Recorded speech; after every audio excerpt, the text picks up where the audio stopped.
So I'm gonna be doing the strategies lesson plan, and I will be pausing to share the adaptations that I will use in this lesson in case the student needs it. So we're gonna be using the strategy use worksheet.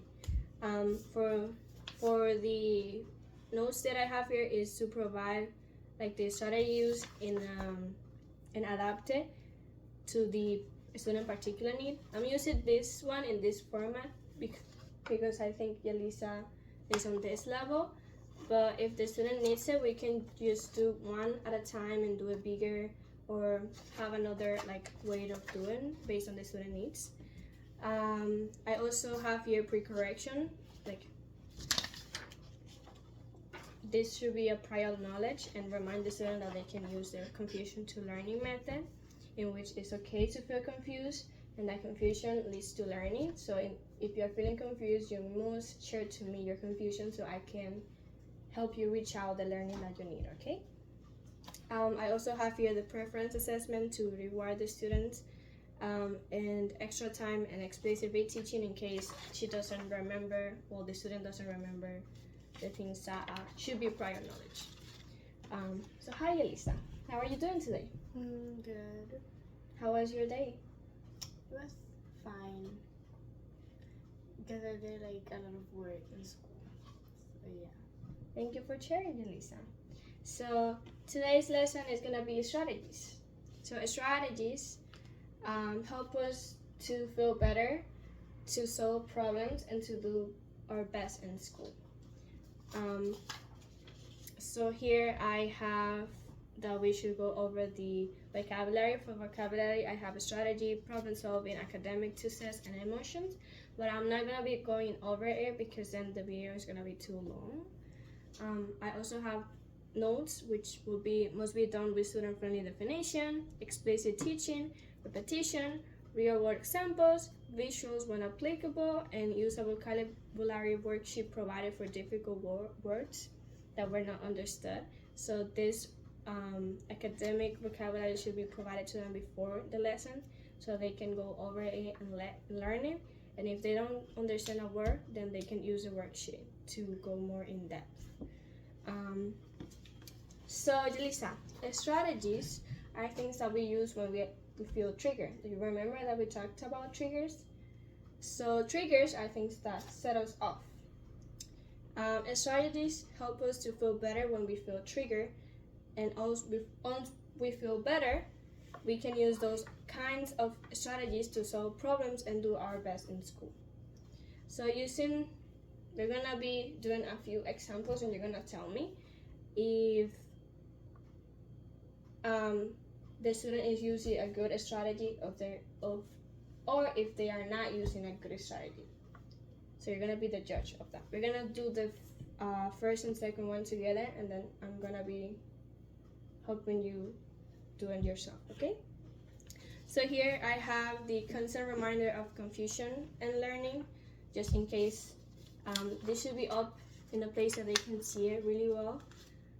I also have the guided reading and guided instructions for the ELA, for the struggle readers and students who are learning English. And I also have explicit teaching, monitoring, and checking for understanding throughout me helping them use a strategy worksheet. So, let's start with the first one. Would you like me to read it with you, or would you like to read it yourself? You can read it. Okay, we're gonna read it together. So Samantha is working on writing a personal narrative study about a trip that she took with her family over winter break. She is starting to have difficulty concentrating. She asks her teacher if she can take a short break so that she can refocus and get back to work. The teacher says okay. She takes a break and then gets back to work. Do you think that is a good strategy or a bad strategy? I think it's a good strategy because she gets to like give her like brain like a break and like a reset, and she can come back and do the work and do it like even better. Thank you, Jelisa, for sharing. That's good. That's a good explanation to your thoughts. So let's do the second one. Sis, do you want me to read it or do you want to read it yourself? I can read it. You want to read it? Yeah. Okay. Tom forgets to complete his homework. He is worried that he will get a bad grade. He puts his head on his desk and is quiet for the entire class period. Thank you for sharing, Yelisa, for reading. I appreciate it. So do you think that is a good strategy or not a good strategy? No, because he's missing like the lesson that the teacher is teaching, and by doing that, he will not bring his grade up. Right, If he's he not really do work. benefiting for that strategy, right? Thank you. That's a good explanation. I appreciate it. So, we're gonna be going over the third one, and I want you to do the fourth one by yourself, okay? So pay attention to the third one so you're able to do the fourth one by yourself. Do you want me to read it or do you want to read it yourself? Read it. Do read it. Me read it? Okay. Juan is at recess with his class. One of his classmates teases him about how he cannot run as fast as other students in the class. Juan walks away from the student and takes some deep breaths to calm down. Juan then goes to the teacher and asks for some help with the situation. What do you think? I think what he did was good because he was like getting himself like away from like a problem that could be like bigger if he like gets in a fight with the kid that is bullying. So what is the strategy that he's using? He's like consulting it to an adult that can prevent what Taking will deep happen. breath as Yeah. well. That's good. Thank you for sharing. I appreciate it.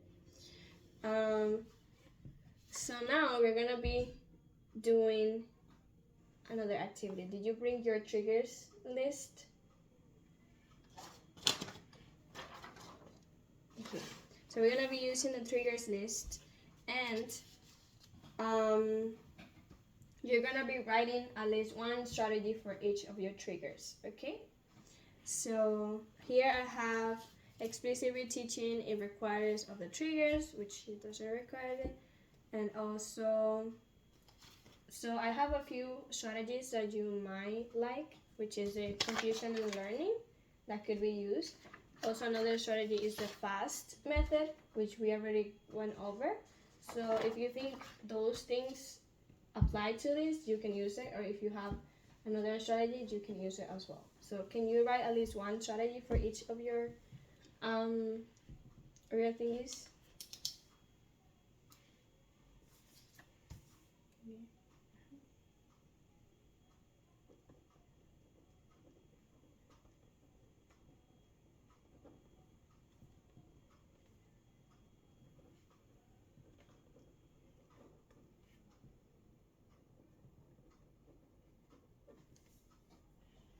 Thank you, Yelisa. I appreciate it. So, Yelisa, how I say, knowing about strategies is important because it helps us remember that there are things that we can do to feel better. It helps us remember that there are things we can do to solve problems. So, I hope this lesson was a good one for you and that you can use this in your future. So thank you for coming to class today, and I appreciate you doing a good work and paying attention. I hope you have a great day. So here I also have the preference assessment and the behavior specific praise.